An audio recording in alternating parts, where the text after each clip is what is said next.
La pareja de maduros y anquilosados vecinos se quiere contra pronóstico y la película acaba con un beso. Eso sí, un beso en la frente. Y saludamos de nuevo a Pepa Fernández. Hola, Pepa. Qué buena película, qué buen besito.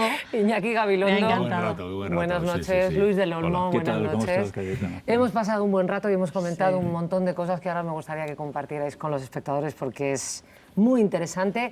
Yo de entrada os voy a preguntar cómo habéis sentido la película hoy. Hoy, ¿cómo habéis sentido esta película revisándola y qué es lo que más sorprende viéndola otra vez, en 2015? A mí me resulta muy difícil objetivar esto porque está muy conectada con mi propia vida. Esta película se estrenó cuando yo tenía 13 años y yo entonces ya era un loco de la radio, quería vivir en la radio, estaba enamorado de la radio. En nuestra casa se vivía la radio como una liturgia familiar profunda y cuando vi esta película quedé absolutamente atrapado. Yo creo, confirmé que era ese lugar del mundo en el que yo quería vivir, la radio. Por tanto, ahora, al volverla a ver, pues tengo otra vez esa misma sensación, porque no solo veo una película, veo mi casa, veo mi familia, veo mis padres, me veo a mí, veo mi vieja ilusión, veo mi infancia, veo todo, entonces no puedo objetivarlo, ¿eh? Yo estoy cazado por esta película. Sí. Totalmente. Sí. Luis.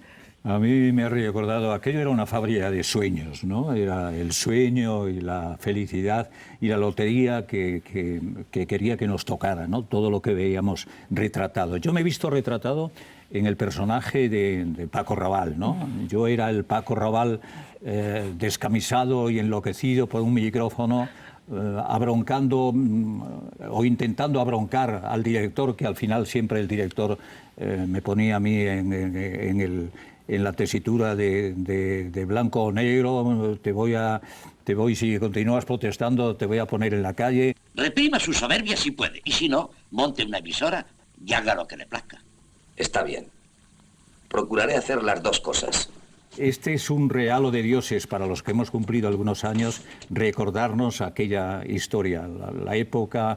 Yo no te digo la época más feliz de mi vida, porque en este momento la época más feliz la estoy viviendo, con mi gente, con mis amigos, con mis recuerdos, con mis nietos, con mis añoranzas y con mis charlas y pregones y palizas que estoy dando por ahí por los pueblos de España, a quien quiera recordar y quien quiera escuchar las vivencias de estos 50 años que he dejado alrededor de esta madrugada con sus micrófonos y con sus tardes locas preparando los programas del día siguiente, ¿no?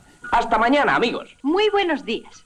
Yo quería también señalar que esa radio que añoramos tanto y que nos gusta tanto era una radio amputada. Y por otro lado, esa España que vemos alrededor de la película, que nos enternece porque nos recuerda nuestra vida, nuestros abuelos, nuestros padres, los apuros de un tiempo distinto, pero era una España cochambrosa, era una España triste, era una España oscura, en la que sin embargo sí que se practicaban nobles ejercicios del convivir, que por desgracia se han perdido, ¿no?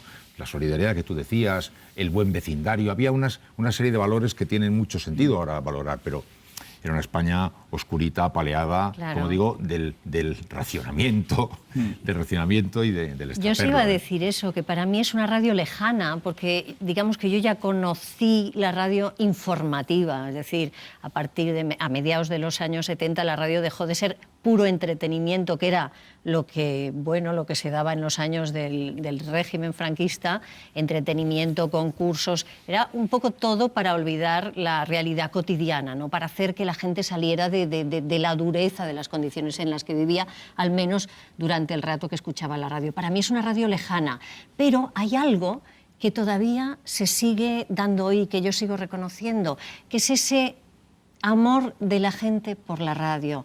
Si os fijáis, en la película se ve muy bien cómo la gente va a la radio, es decir, la radio es un espectáculo. Ahora ha cambiado, ahora es la radio la que va a la gente, pero seguimos sacando los programas de los estudios para llevarlos, para acercarlos al público.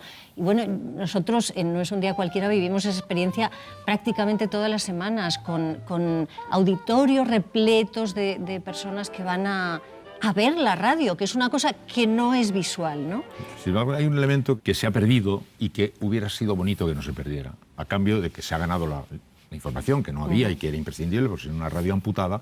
Pero aquella radio no solo era una radio entretenida, sino una radio muy elaborada, que en ocasiones tenía una capacidad de evocar, de fascinar, de construir imágenes mentales, la radio de guión, los grandes dramáticos que se hacían, etcétera, pues le dieron a la radio un desarrollo como medio de expresión, de una capacidad de una sugerencia, de una vocación formidable que después se fue perdiendo, porque es muy cara de hacer, ¿no?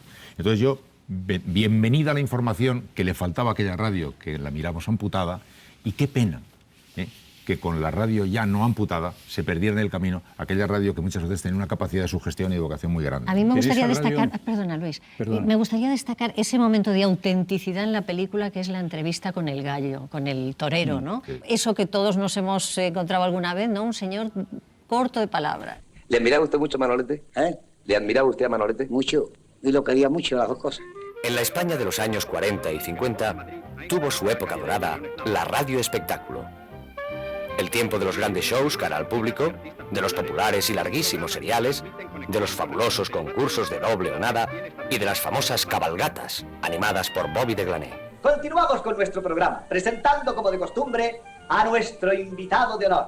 Los que están recordando ahora la radio de entonces, que no piensen que Bobby de Glané, que es uno de los protagonistas y uno de los líderes de la radio de entonces, pero había otros Bobby de Glané. Además de Bobby de Glané estaba Joaquín Soler Serrano en Barcelona, haciendo aquellos programas maravillosos para toda la cadena. Estaba Federico Gallo, estaba Jorge Arandes, que fue el que puso en marcha a través de una idea de la radio italiana protagonistas.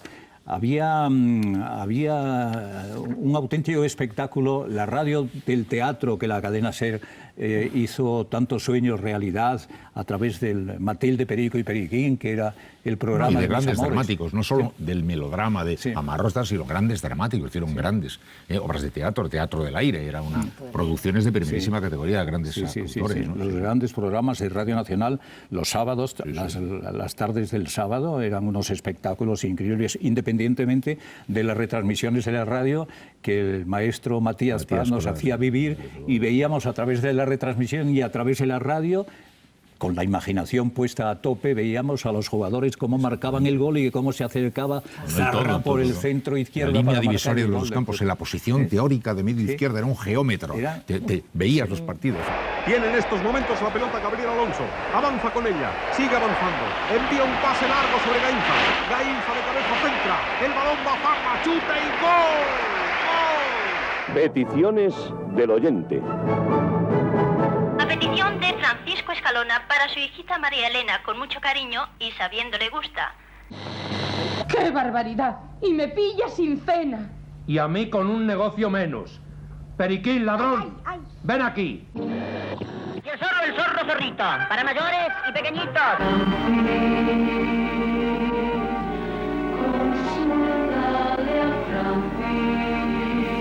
La Sociedad Española de Radiodifusión presenta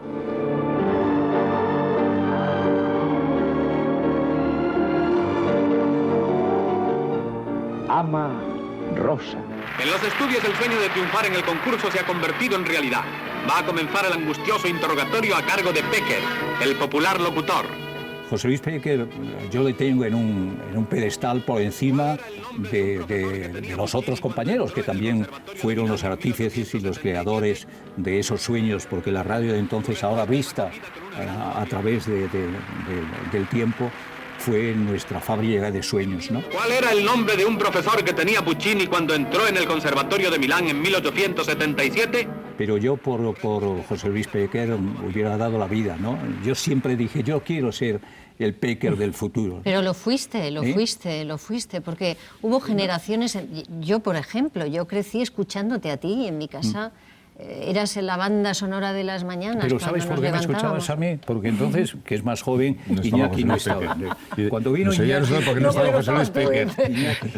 Iñaki me robó muchos oyentes, pero efectivamente hemos compartido durante mucho tiempo las audiencias de esta España, de nuestros amores y de nuestros recuerdos y de nuestras radios, ¿no? Bueno, yo antes que nada quisiera saludar a Luis del Olmo, quisiera saludar a Andrés Averasturi, a Silvia Arlet, a mis compañeros, competidores en estas mañanas de la onda media.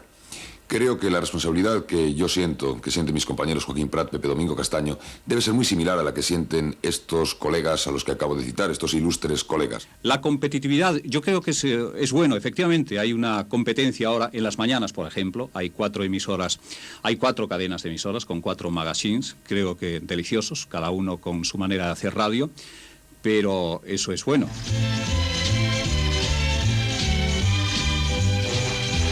Volviendo a la película, hay un tema, la religión se respira por todas las historias y todas las historias llevan una especie de receta moral al dorso y quería pues comentar esto, ¿no? Porque de qué manera nos habla hoy la película de esa forma de vivir del ayer, del 55, ¿no? Porque todas las historias tienen eso detrás y al final involuntariamente es una especie de caricatura de ese nacionalcatolicismo con la mejor intención, ¿no? Impregnaba todo. Claro. Eso retrata el momento en que, por ejemplo, la película Gilda era noticia, ¿no? Cuando Gilda aparece en las pantallas de mi pueblo, de Ponferrada, pues hay una colaboración entre la Iglesia y la emisora para que todo el mundo no fuera a ver esa película de pecado, ¿no?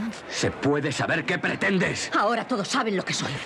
Hice un escarceo a través del hijo del portero del cine de esa para ver Gilda, ¿no? Pero si no, hubiera sido imposible ver Gilda, ¿no? Pero la participación y la colaboración... se daba el colaboración... Ángelus. Hasta el año 80 el Radio Nacional daba el Ángelus a las 12 de la mediodía. Sí. Muchas emisoras de radio daban el rosario por la tarde. Y las misas. Es decir, las misas. Quiere decir que había una presencia en toda la sociedad y en la radio también, naturalmente. Y en esta película, hombre, yo lo he dicho cuando comenzábamos, ¿no? Hay una moralina adherente a la época que, Sí, así estaba esto. Como digo, hasta el año, creo que el 80, Eduardo Sotillos fue director de Radio Nacional y él quitó el Ángelus. Todos los días a las 12 del mediodía se rezaba el Ángelus. Es la hora del Ángelus.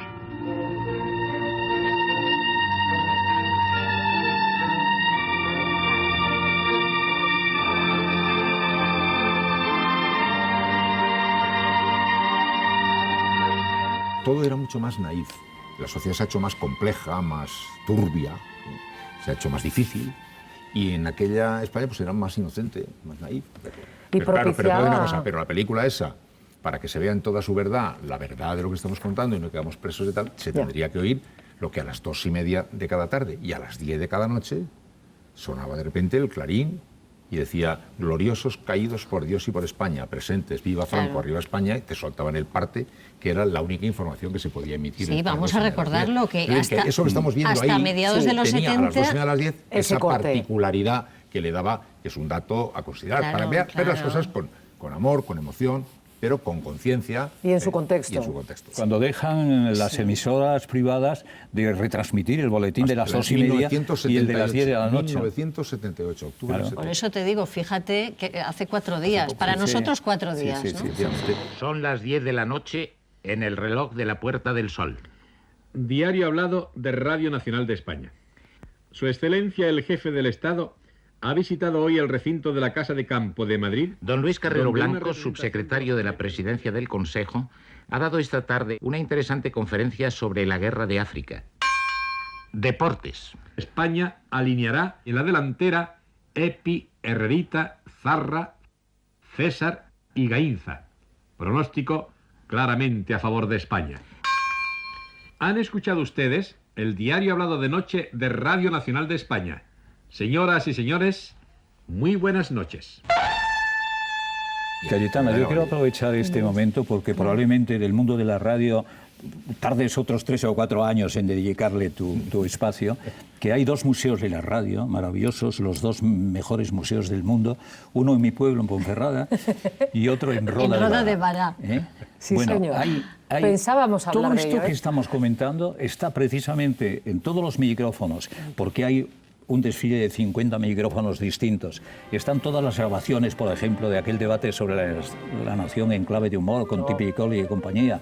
En ese museo hay cerca de 800 aparatos de radio que construían los alemanes, los italianos, los franceses. Hay unas radios alemanas en ese museo que te llama la atención, que ves los escudos nazis. Goebbels mandó construir unos aparatos de radio para que solo a través de esos aparatos de radio se escucharan las noticias oficiales de Hitler. Y eso está ahí en el museo.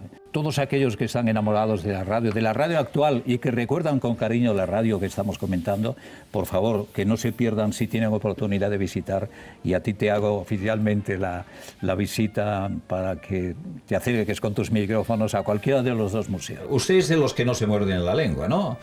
Yo os quería preguntar una cosa más personal. ¿Recordáis alguna vez que os haya temblado la voz? ¿Que podáis compartir? Bueno, yo recuerdo, un día me desmayé delante del micrófono. Me caí de la silla, al suelo. Estaba entrevistando a una señora que había estado acompañando a su niño a un hijo que había estado en estado vegetativo una temporada, no muy larga, pero una temporada, y entonces le hablaba, y un día ese chico volvió a la vida, ¿no?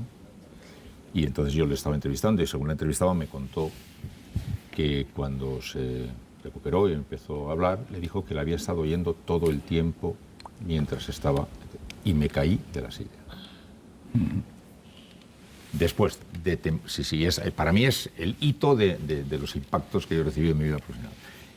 Y luego de temblar de lo otro, de temblar por distintos tipos, por la carraspera que llevas, por la respiración que llevas descompensada y te quedan todavía 8 líneas de folio, por muchas veces. Yo creo que eso nos ha pasado a todos. Sí, yo quería alguna experiencia de cada uno, por favor. Yo he llorado y lo reconozco, yo me emociono con facilidad y como creo que la radio es, quisiera evitarlo, pero creo que la radio es autenticidad, entonces allí eres tú, solo tú, delante de un micrófono, tu voz, que es lo más sincero que hay en el mundo, ¿no?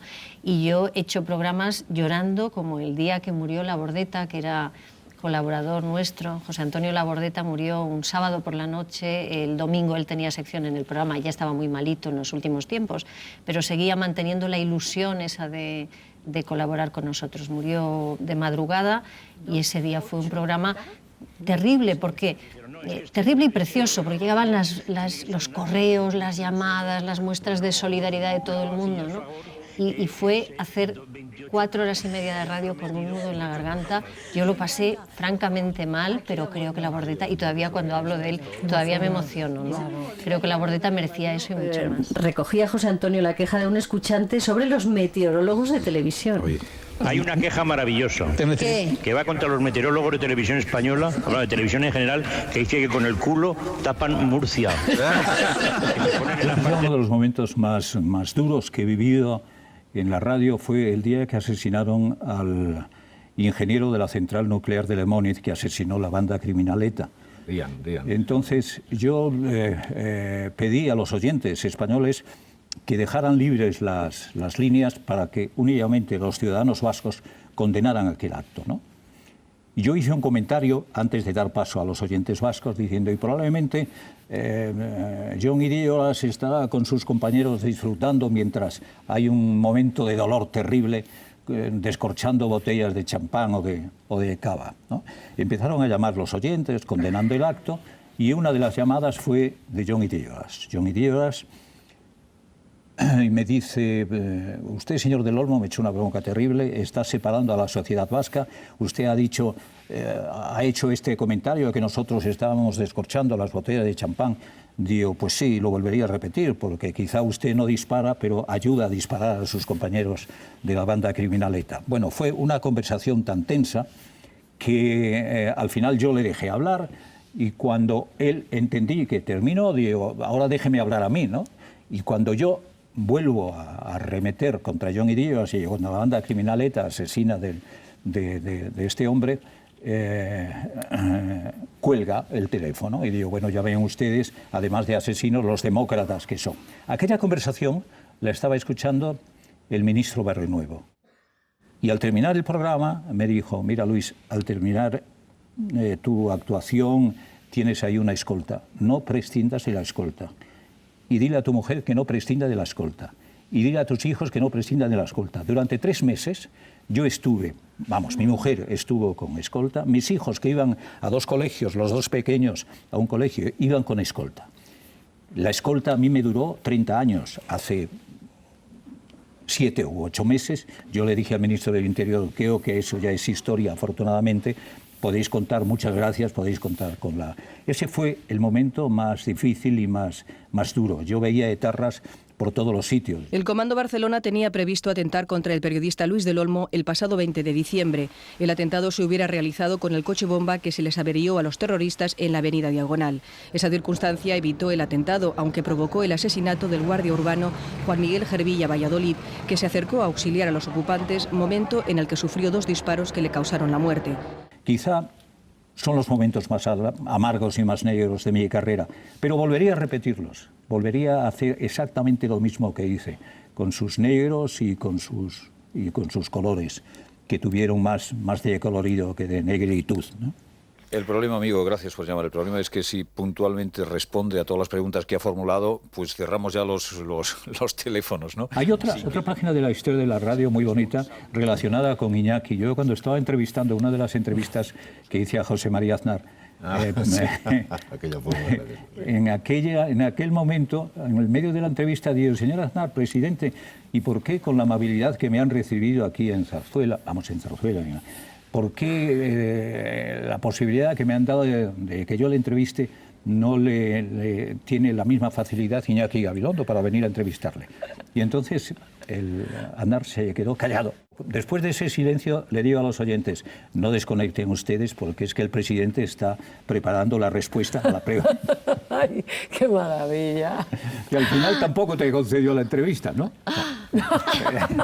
Él lo intentó. Pero qué maravilla, por favor. En Hoy por Hoy, la actualidad de Madrid, temperatura 8 grados 6 décimas en estos momentos. Cuando yo estoy viendo una emisora de radio, yo noto perfectamente si el que está hablando se acuerda de que le están oyendo o no. Película Belle Époque, y esta mañana... El 99% de las veces no se acuerda.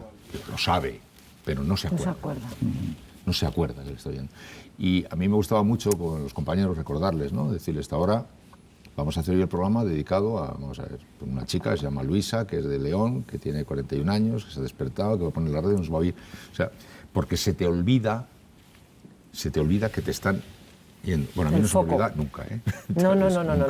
Yo animo a todos los jóvenes que salen de la Facultad de Ciencias de la Información y que se plantean, bueno, yo que hago televisión, hago periodismo, hago radio, que vengan a la radio. Porque la radio le presenta un futuro esplendoroso. Yo que he estado 300 años trabajando en la radio, ahora... Cuando paseo por la calle, a mí me dicen, oye, qué bien, ¿cuántos premios Ondas? Digo, yo tengo tantos premios Ondas como Iñaki. Digo, pero el mejor premio que tengo yo es el del cariño de la gente. Claro. Cuando lo que pasa retirado es de la radio... un tiempo muy bueno para trabajar en la radio, pero es muy malo para poder vivir. De la radio. El trabajo del periodismo y de la radio. Es cierto. Pero yo creo que la radio se ha liado, lo decía antes Iñaki, se ha adaptado muy bien a todas las épocas y se ha liado perfectamente con las nuevas tecnologías y con Internet, que nos ha abierto un mercado potencial inmenso. Ahora nos pueden escuchar desde cualquier lugar del mundo, a cualquier hora, y puedes seleccionar los contenidos. Es decir, es maravilloso. Pero a pesar de eso, hay poquita gente en las facultades que se quiera dedicar a la radio. Pero la calidad nunca ha estado reñida con la calidad nunca ha estado reñida con los oyentes, con la cantidad de oyentes. No hay radio basura. No, es una isla de calidad, sigue siendo una isla de calidad, con otros referentes y con otras voces, pero realmente la radio sobrevive a una intoxicación de valores que muchas veces no nos interesan. Se ha dicho alguna cosa que a mí no me gusta, por ejemplo. Ha habido un momento de Radio Veneno, que vamos a soslayar, pero bueno, ha habido un momento. Luego se han perdido un poquito el respeto. Hay gente que ha creído que la modernidad incluye una despreocupación formal en la cual ya no importa que el sujeto concuerde con el verbo, el sujeto tiene que concordar con el verbo. Palabrotas, por ejemplo. Yo nunca he permitido en mi programa que se diga palabrotas por el respeto a la radio, ¿no? Sin embargo, hay mucha gente que dice palabrotas. Cuando se empiezan a perder esas cosas, como por ejemplo la puntualidad, la radio ha mantenido unas buenas viejas costumbres. No solo importa lo que dices, sino cómo lo dices, ¿no? Y entonces, en ese sentido, la radio se ha sabido respetar más. Mucho más. Se ha sabido respetar un poco más. Se han hecho muchas tonterías, hemos hecho muchos pecados, pero se ha respetado más que otros medios. Pepa, Luis, no te enfades conmigo, ¿no? Pero no me voy a enfadar jamás contigo. Hablando de palabrotas, Iñaki, no es una palabrota, Dios me libre. Pero esto que a través de tu programa, y tú estás poniendo de moda los radioescuchantes, a mí eso me suena... ¿Te suena mal? Me araña el alma, digo, el oyente. Hay mucha gente a la que le suena mal, pero fíjate que lo hemos hecho a propuesta de un escuchante, de una persona que nos seguía, empezó a decirnos que qué buena palabra escuchante, y nosotros evidentemente nos asesoramos. ¿Pero tú crees que es más bonita, más hermosa radio escuchante que oyente? Yo creo que sí, fíjate que al principio de la radio eran radioescuchas, es decir, personas que estaban escuchando con atención.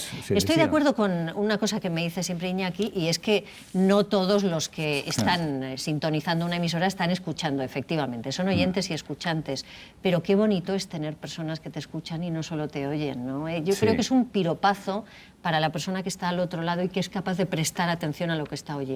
Escuchante ya se ha convertido en una marca de nuestro programa. Es más, cuando alguien, por ejemplo, en el Facebook pone en duda esta palabra, son los demás escuchantes los que contraatacan y le dicen, lo ideal sería decir un saludo a todos los oyentes y un saludo muy especial a los que de entre ellos nos están escuchando.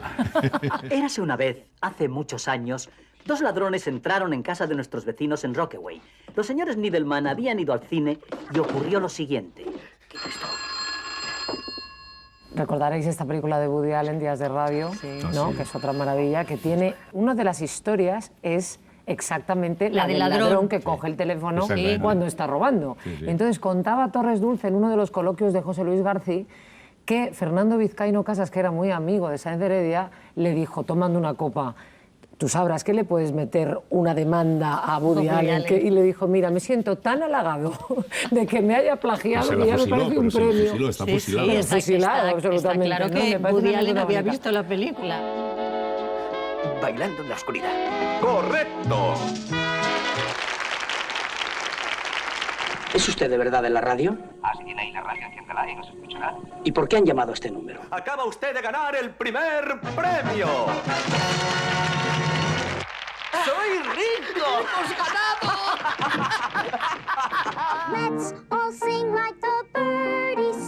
En Días de Radio, la importancia que tiene la música de fondo, como es Woody Allen tan enamorado de la música, toda la música de fondo de la película es también una información complementaria extraordinaria, ¿verdad? Cómo redondea, está vestida de maravilla con la música. Como cosa llamativa, la música en directo ha vuelto a la radio de hoy. Fijaos que en esa época de que muestra la película hace 60 años, la música era en directo, evidentemente. Después han pasado muchos años con música enlatada y ahora hemos vuelto a la música en directo, pero muchísimos programas. Aunque ya digo, Radio 3, por ejemplo, lleva mucho tiempo haciéndolo, y Radio 5... pero bueno, ya estaban especializados en eso, pero ahora en los magazines... Es muy frecuente que vaya un grupo a cantar. Exactamente, vuelve otra vez la música en Probablemente directo. de los 25 millones de oyentes que escuchan la radio, un 40 o no sé si un 50% escuchan la radio musicales. Sí. Cada vez oye, la radio musical en toda Europa está siempre por encima en audiencia de la radio hablada. Eso no puede morir nunca, ¿no? Tú que bailas ahí muy bien, oh, tu Pepita, oh, Pepita. Oye, Iñaki, yo sé que la vida cambia y tú no paras de trabajar y te encanta el momento que estás viviendo, pero ¿no se te rompió un poco el corazón cuando dejaste Hoy por Hoy? Bueno, al llegar a ciertas edades empiezan las despedidas. Cuando a mí me dicen, ¿no te resulta duro dejar? Bueno, voy teniendo que despedir otras cosas también. O sea, hacerse mayor es irse despidiendo de cosas, ¿no? Entonces vas despidiendo de, bueno, ya el centro de la pista ya no lo ocupas, lo ocupan otros, vas desplazándote del centro de la pista y vas dejando de hacer cosas, sigues muy bien y seguirás, pero bueno, son procesos de despedida. El propio cuerpo te va advirtiendo cosas, vas perdiendo muchas cosas, entonces son procesos de despedida. Yo me lo tomo con una gran naturalidad y, bueno, lo incluyo en el capítulo de las cosas que Déjame decir algo. Se tienen que ir alejando poco a poco. Déjame ¿no? decir algo. A los que se nos rompió el corazón fue a los que escuchábamos y éramos escuchantes de Iñaki Gabilondo. Sin duda. Bueno. Sin duda. Bueno, es verdad que no es por nada. Iñaki y Luis, es verdad, son voces que nos han acompañado, no por haber estado a tu lado, quiero decir, son voces que nos han acompañado y nos han ayudado a crecer y a vivir, y se echan de menos en una casa, se echan de menos en un coche, se echan de menos en la vida. Porque han sido tiempos también muy especiales. Date cuenta que estamos hablando de que España ha vivido una vida que no todos los países europeos han vivido también. De pronto, en unos años, España entró a estrenar democracia, a estrenar un montón de cosas, y hubo una gran necesidad de hablar, una gran necesidad de escuchar, una gran necesidad entonces España fue una especie de gigantesco griterío, un follón de voces que estaban tratando de dejarse oír después de muchos años de silencio. Entonces, aquellos años la radio adquirió un protagonismo extraordinario. No soy político ni sociólogo, pero creo que lo que deberíamos hacer es darnos la libertad los unos a los otros. El programa de Luis, Protagonistas, abrió un camino por el que seguimos todos los demás, que fue que la radio se convertía en la gran plaza. Pero también porque la radio ha dado personajes irrepetibles. O sea, yo creo que ha dado personajes con tanta personalidad, valga la redundancia, que no se pueden sustituir. Es decir, no hay otro Iñaki Gabilondo. Ni hay otro jamás Luis del habrá Olmo. otro Luis del Olmo. Jamás habrá otra Encarna Sánchez. Yo, por ejemplo, tengo la suerte de trabajar con José María Íñigo, con Andrés Averasturi. Fíjate. Andrés Averasturi, es que no hay dos personas como Andrés Averasturi. O sea, la radio que ha hecho Andrés Averasturi... Espera un poquito, espera. Cuando tengas 74 años, habrá una gente que en una mesa como esta estará diciendo: hay una generación de gente irrepetible, como Pepa.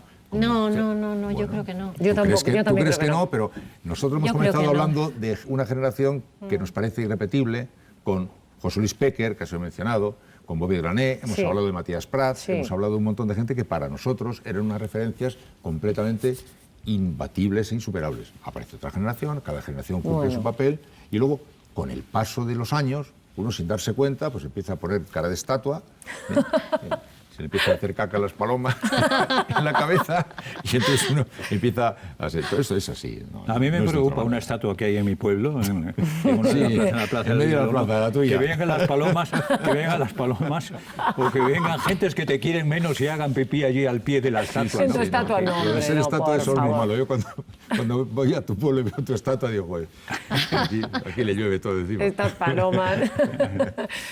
Bueno, pues muchísimas gracias a los tres. Qué bien lo hemos pasado. La verdad. Qué bien lo he pasado yo al menos. Muchísimas gracias por invitarme. De cine, de radio, de conversación, de nostalgia, de presente también, que ya hemos dicho que el presente es muy feliz y me alegro mucho de que te sientas así, Luis, y de que estés así tú también, Iñaki, la verdad. Y Pepa, por supuesto, pero vamos... No, sí es que yo estoy feliz de haber estado contigo, con los compañeros de Versión Española y con estos dos señores, como digo, no voy a decir lo de maestros, lo de tan guapos, eso sí. Oye, guapos. Perdona, porque además sois un espectáculo de atractivos, Oye, ¿no es verdad? Yo supongo que desde casa se recibe igual, pero es una barbaridad. No, ¿cómo me puedo enfadar con Luis del Olmo, por favor? Pero lo que tenemos que decirle a todos los que nos están viendo, que en este momento también son escuchantes un poquito, es que sigan viviendo las historias de la radio con la radio de hoy en día, ¿no? Sí, y con la radio del futuro también, que le queda mucho camino. Ojalá. Iñaki, gracias. Gracias, ha sido un placer, Cayetana. Un placer. Muchas gracias, Cayetana, Luis, en nombre de todos los que amamos profundamente a la radio, gracias por este tiempo que le has dedicado a nuestra profesión. Dios te lo pague. Muchísimas gracias, Pepa. Un beso y gracias. Os seguiremos escuchando y muchas gracias a vosotros también por habernos acompañado en este primer programa de este nuevo año, de este año 2015 que se abre hoy, y nos vemos en el próximo programa de Versión Española, como siempre. Chao. 1. Subir pierna derecha. 2. Volverla a bajar. 1. Subir pierna izquierda. Vamos, amigo. 2. Arriba. Volverla a bajar. De nuevo. 1. Subir. 2. Bajar. Izquierda. 1. Subir. 2. Bajar. 1. Subir. 2. Bajar. 1. Subir. 2. Bajar.